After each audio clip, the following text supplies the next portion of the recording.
Hey guys, and welcome to another exciting vlog. Today I figured I'm actually going to show you a little bit around where I usually film my tutorials, and I also got something nice and shiny.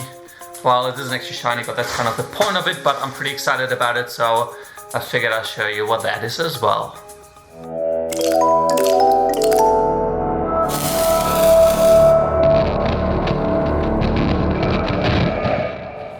If you have followed my main channel for a little while and you've seen some of my older tutorials, you will know that I used to film against just a white wall. This one here, to be precise. Now, the main reason I actually recently switched over to using a green screen setup is that it's really hard to keep the light consistent, because I've got windows here, which I do have curtains, but I also have these two windows up here in the ceiling. Unfortunately, they don't have curtains, and so if it gets cloudy, if the sun comes out, or the light changes, it's really hard to keep the lighting in the scene consistent, and it looks really odd when you then cut it together into tutorials. So I have moved over to filming against a green screen instead, and this is my current setup. I got a number of tripods here. This one usually holds my main camera, my Manfrotto, really solid tripod, love this thing. I got a cheaper tripod as well. Up here I usually have the audio microphone mounted and aimed at my face. And then I just got two softboxes here, which are LED lights with some really high quality, I believe this is shower curtain, but it does a really nice job of just diffusing the light. Now, ideally with a green screen setup, you do want to have a third light that just lights the screen behind the subject, but I figured in this small space it actually works reasonably well. This is the setup that I've been filming my last few tutorials with, and it works actually pretty well. If I get too close to the green screen, you can see a fairly distinct shadow behind me, which is going to be problematic keying out, but if I step forward a little bit, even with just two lights, one on my right and one on my left, it actually works reasonably well. And then obviously I can key out the green screen and replace it with all sort of crazy stuff. One of the big challenges that I've been having with my current setup is actually that I can't stretch my arms out all the way. So in my recent tutorials, you will actually see me just go hello or hi. I don't move my arms too far out because my arms go outside the screen, they go over the green screen, and I can't key it out anymore. So one of the things that I just bought and I just received today is actually a new green screen, and this one promises to be a whole lot bigger than my current one, and I'm pretty excited to unpack this one and set it up. So this is the new green screen I bought. It's an impact green screen. It's 8 by 16 feet in size. It was pretty cheap. I think it cost about $120 online, and then obviously shipping from the US because I couldn't get it in Australia. In comparison, this is the packaging from my old green screen. It's quite a bit smaller, so I'm pretty keen to unwrap this and see how big it really is. It's surprisingly heavy as well. It's probably a couple of kilos in weight. Wow, this screen is really huge. Also, it's got an extension. You can actually pull like a floor sheet out here. But this is humongous. Now, in comparison,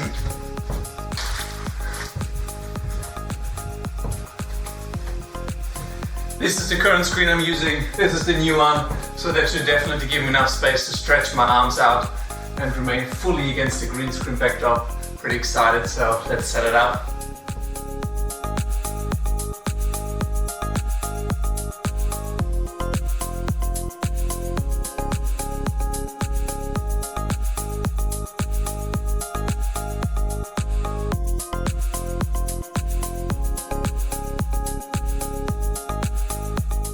Now, it may still not be perfect for spreading all the way out, but I think it's also because of the camera I'm using to film this. If I get a bit more of a wide angle lens and bring the camera in a little bit more, I reckon I have enough space to stretch out my arms, but also frame-wise I'm fitting in a lot more easily.